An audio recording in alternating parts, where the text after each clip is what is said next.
مکہ میں حضرت اسماعیل کا گھرانہ آباد ہے اور اس گھرانے کا ایک مشہور قبیلہ قریش ہے۔ یہ قبیلہ دور دور سے حج کے لیے آنے والے لوگوں کو ٹھہرانے، کھانا کھلانے، پانی پلانے اور کعبہ شریف کے دوسرے کاموں کی دیکھ بھال کرتا ہے۔ اس قبیلے کے اکثر لوگ تجارت پیشہ ہیں اور قریش کے قبیلے کے بھی کئی بڑے بڑے خاندان ہیں۔ ان میں سے ایک خاندان بنو ہاشم کا ہے۔ یہ ہاشم کی اولاد ہیں۔ ان کا ایک لڑکا عبد المطلب ہے۔ عبد المطلب کے 10 بیٹوں میں سے سب سے چھوٹے عبداللہ ہیں۔ عبداللہ کی شادی ہوئی تو کچھ ہی دنوں کے بعد وہ انتقال کر گئے اور ان کی وفات کے چند ماہ بعد ان کی بیوی بی بی آمنہ کے بیٹا پیدا ہوا، جس کا نام محمد رکھا گیا۔ یہی وہ بچہ ہے جو ہمارے رسول صلی اللہ علیہ وآلہ وسلم اور پیغمبر ہیں۔ یتیم پوتا دادا عبد المطلب اور ان کے چچا ابو طالب کے ہاں پرورش پا کر جوان ہو گیا۔ عرب میں قبائلی نظام تھا، لوگ بہت لڑاکا تھے، بات بات پر آپس میں لڑتے جھگڑتے تھے اور جو مارا جاتا تھا اس کا بدلہ لینے کے لیے 40 برس تک لڑائیاں چلتی رہتی تھیں۔ آپس میں ایک دوسرے کی جان لینے کا یہ سلسلہ جاری رہتا تھا۔ ظلم کا بھی دور دورہ تھا، کمزور کا تو کوئی ٹھکانہ نہ تھا۔ جو زوراور تھا وہ جو کمزور تھا اس پر جتنا ظلم چاہتا ڈھا لیتا تھا۔ اسی زمانے میں کچھ صالح فطرت لوگوں نے ظالم کا ہاتھ روکنے اور مظلوم کی مدد کرنے کے لیے ایک معاہدہ کیا۔ اس معاہدے کا نام حلف الفضول رکھا گیا کیونکہ اس کے بانی افراد کے نام اتفاق سے ان کے ناموں میں فضل آتا تھا۔ یہ صالح نوجوان بھی اس معاہدے میں شامل تھے۔ عرب میں شراب نوشی عام تھی، ہر محفل ہر میکدہ تھا، کوئی دعوت اس کے بغیر مکمل نہیں ہوتی تھی۔ مگر یہ جوان سال، جوان خون، جوانی میں بھی شراب نوشی کے قریب نہیں گیا۔ سود خوری عام تھی، سود در سود چلتا تھا، جوا اور سٹے بازی ان کے لیے فخر اور مباحات تھیں۔ چوری اور ڈاکہ زنی بھی کچھ قبائل کے مستقل پیشے تھے، مگر یہ پاکیزہ نوجوان ان سب سے الگ تھلگ بکریاں چراتا یا تجارتی قافلوں کے ساتھ چلا جاتا۔ عرب کے معاشرے میں عورت بھی کاروبار کے لیے ایک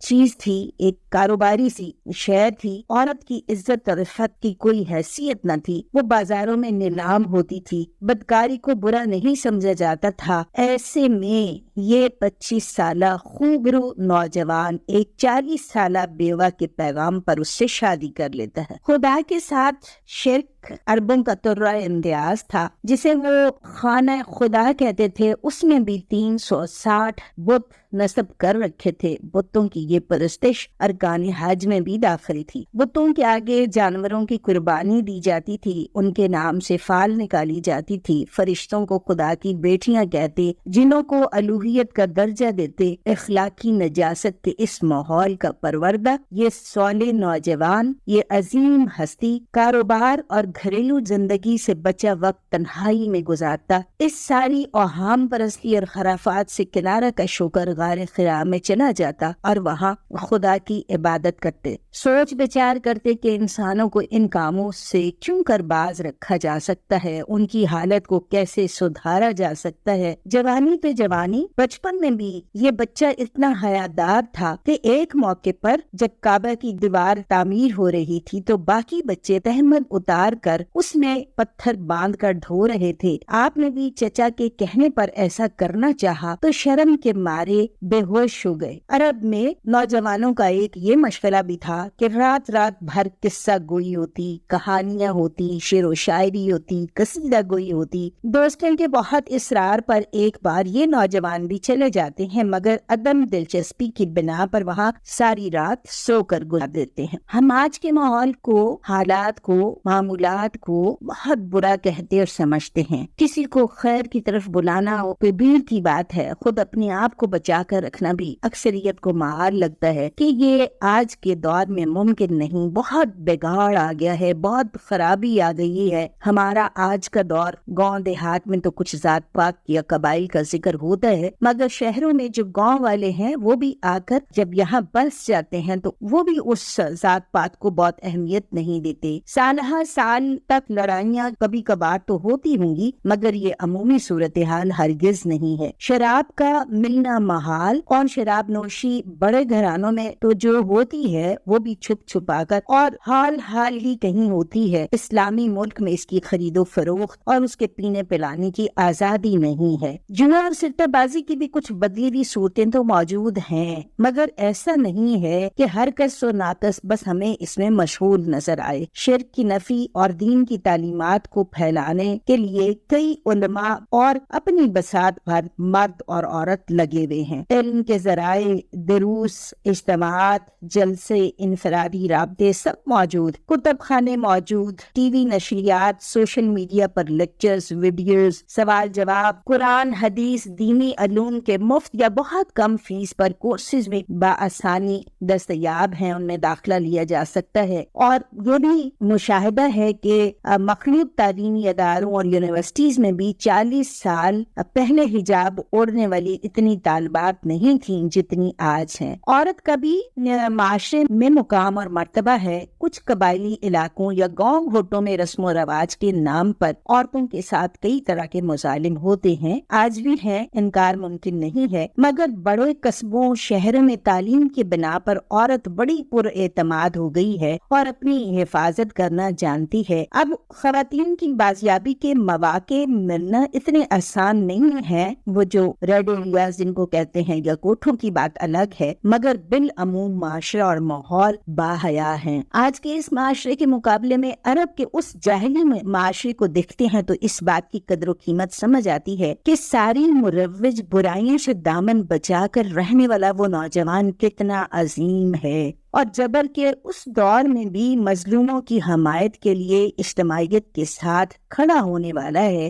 حالانکہ اس دور میں ایسی کسی بھی اجتماعیت کے ساتھ کھڑا ہونا بڑے دل گردے اور اصل کی بات ہوگی۔ 40 سال کی عمر میں یہ عظیم اور صالح نوجوان محمد نبوت سے نوازے جاتے ہیں اور محمد صلی اللہ علیہ وآلہ وسلم بن جاتے ہیں۔ غار حرا سے واپس گھر والوں، دوست احباب اور ہر خاص اور عام کو ایک اللہ کی بندگی کی طرف بلاتے ہیں، شرک سے روکتے ہیں اور اپنے رسول ہونے کا اعلان کرتے ہیں، اخروی زندگی کی طرف توجہ دلواتے ہیں اور ہر آن لوگوں کو آخرت کی پکڑ سے بچانے کے لیے کوشاں رہتے ہیں۔ خود فرمایا، میری مثال ایسے ہے جیسے کسی شخص نے آگ کا الاؤ روشن کیا اور پتنگے آ کر اس آگ میں گرتے اور ختم ہوتے ہیں، اور میں ہوں کہ ان کو اس آگ کی طرف آنے سے روکتا ہوں۔ تم بھی ایسے لپک لپک کر جہنم کی طرف جاتے ہو اور میں تمہیں پکڑ پکڑ کر اس میں گرنے سے روکتا ہوں۔ حتیٰ کہ اللہ تعالیٰ کو کہنا پڑتا ہے۔ یہ کتنی پیاری بات ہے اور کتنا پیارا انداز ہے۔ اللہ تعالیٰ تسلی دیتے ہیں، تشفی دیتے ہیں اور فرماتے ہیں فَلَعَلَّكَ بَاخِعٌ نَفْسَكَ عَلَىٰ آثَارِهِمْ إِن لَّمْ يُؤْمِنُوا بِهَٰذَا الْحَدِيثِ أَسَفًا۔ یا یہ فرمایا اللہ تعالیٰ نے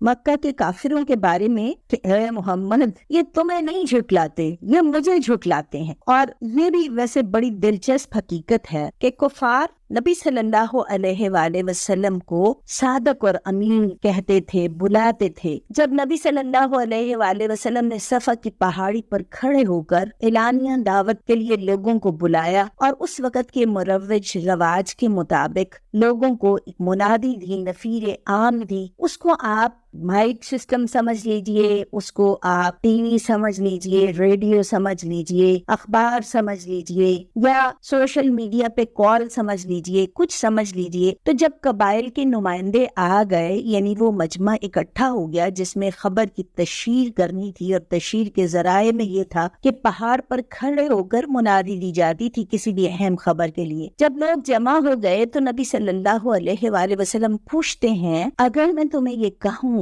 کہ اس پہاڑ کے پیچھے ایک لشکر ہے جو تم پر حملہ کرنے آ رہا ہے، تو کیا تم میری بات مان لو گے؟ لوگوں نے کہا، تم ہمارے درمیان پلے بڑے 40 سال کے ہو گئے ہو، ہم نے تو تمہیں صادق اور امین پایا ہے، ہم تو تمہاری یہ بات مان لیں گے۔ تو پھر نبی صلی اللہ علیہ وآلہ وسلم نے فرمایا، میں تمہیں بتاتا ہوں کہ اگر تم اپنی اس روش سے باز نہ آئے تو اللہ تمہیں پکڑے گا اور اللہ کے دین کے کی طرف دعوت دی۔ اس پر جو قبائل کے نمائندے تھے اور اپنے چچا ابو لہب تھے، انہوں نے بڑے منہ بسورے اور کہا اس بات کے لیے تم نے ہمیں بلایا تھا، ہمارا وقت ضائع کیے، اور باتیں بناتے اٹھ کر چلے جاتے ہیں۔ اور پھر بہت سے ایسے واقعات جو نبی صلی اللہ علیہ وآلہ وسلم کے سوز اور درد دل کے غماز ہیں کہ کس طرح سے نبی صلی اللہ علیہ وآلہ وسلم دین کی دعوت دوسروں تک پہنچانے کے لیے ہر طریقہ سوچتے ہیں اور بے چین رہتے ہیں کہ کون سا موقع ہو جہاں میں چل کے بات کروں۔ عکاس کا میلہ لگتا تھا اور ایک سالانہ سمجھے ایک فنکشن ہوتا تھا، جشن ہوتا تھا، گیٹ ٹوگیدر ہوتا تھا، ایک جیسے آج کے دور میں ہم کہتے ہیں صنعتی نمائش ہوتی تھی یا سم تھنگ لائک دیٹ۔ تو اس میں لوگ دور دور کے قبائل سے آتے تھے، اپنا اپنا مال لے کے آتے تھے، اور وہ ایک ایڈورٹیزمنٹ بھی ہوتی تھی، اور وہاں پہ سیل اور پرچیز اور خرید اور فروخت اور یہ سارے معاملات ہوتے تھے۔ اور وہاں پہ بھی یہ ہوتا تھا کہ اپنے اپنے قبائل کی خوبیاں بھی بیان کی جاتی تھیں، شعر و شاعری کے مقابلے بھی ہوتے تھے۔ یہ بڑی رنگا رنگی یہ محفل کی ہوتی تھی اور بڑی ایک اس طرح کا مصروف موقع ہوتا تھا کہ بہت سارے لوگ باہر سے آئے ہوئے ہوتے تھے۔ نبی صلی اللہ علیہ وآلہ وسلم اس موقع کا بھی فائدہ اٹھاتے، ایک ایک قبیلے کے پاس جاتے، ایک ایک گروپ جہاں پہ وہ بیٹھا ہوتا، جہاں پہ وہ رہائش پذیر ہوتا، وہاں جاتے اور وہاں جا کر دین کی دعوت پہنچاتے، لوگوں کو بتاتے کہ شرک سے بچو، ایک رب کو مانو، اور میں اللہ کا رسول ہوں، اور یہ کتاب اللہ نے نظام زندگی کے طور پر بھجوائی۔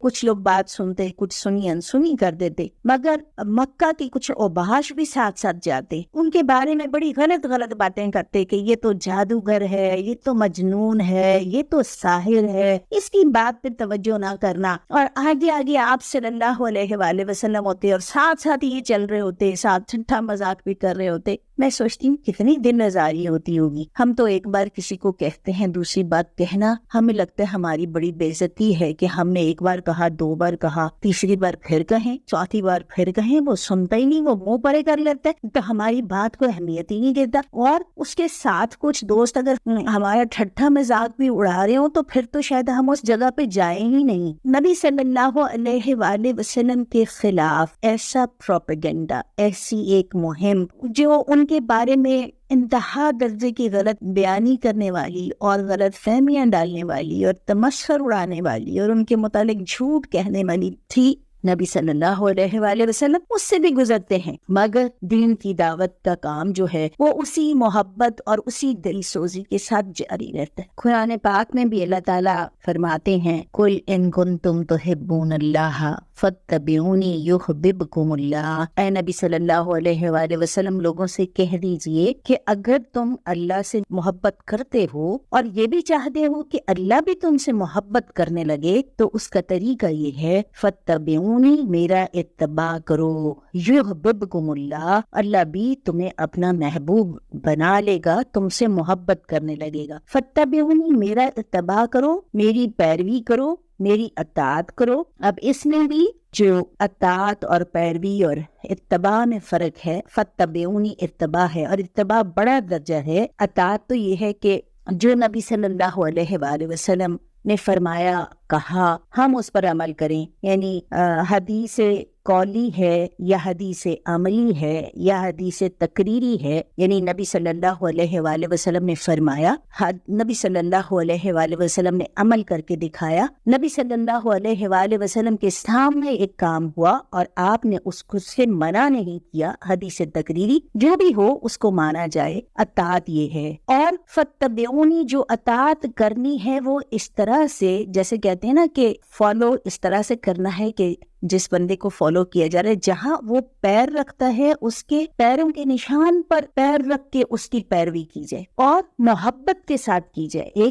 ایک اطاعت بغیر محبت کے ساتھ بھی ہوتی ہے، اطاعت تو ہوتی ہے لیکن اس کے ساتھ کوئی محبت نہیں ہوتی۔ جیسے ہم مداروں میں کام کر رہے ہوتے ہیں، ایک جبر ہوتا ہے، یا ہمیں کوئی بسا اوقات یا اکثر اوقات کوئی بہت ہمارے دل کی لگن اس کے اندر شامل نہیں ہوتی، مگر ہم وہ کام کر رہے ہوتے ہیں۔ تو ایسے ہی اطاعت تو ہو رہی ہو، لیکن اتباع وہ ہے کہ انتہائی محبت کے ساتھ کام کیا جائے، یہ اتباع ہے۔ فَاتَّبِعُونِی، کئی واقعات اس میں بھی ملتے ہیں کہ ایک راستے میں ہے جو راستہ نبی صلی اللہ علیہ وآلہ وسلم کے ساتھ صحابہ گئے، انہوں نے اختیار کیا، وہ اسی راستے سے، اس محبت کی وجہ سے اسی راستے کو اختیار کرتے تھے، یا جہاں وہ رکے وہ رکتے تھے، حالانکہ نبی صلی اللہ علیہ وآلہ وسلم نے اس کا حکم نہیں دیا تھا، مگر اس محبت کی وجہ سے پیروی کرتے تھے۔ تو فَاتَّبِعُونِی یُحْبِبْکُمُ اللہ، فارمولہ یہ بتا دیا کہ میری اطاعت کرو، نبی کی اطاعت کرو، اس عظیم انسان اور ہستی کی اطاعت کرو تو اللہ تم سے محبت کرنے لگے گا۔ اس اطاعت کو پرکھنے کے لیے کہ ہم سب دعوے دار تو اسی بات کے ہیں کہ ہم اللہ کے محبوب بننا چاہتے ہیں، دل تو ہمارا یہی چاہتا ہے،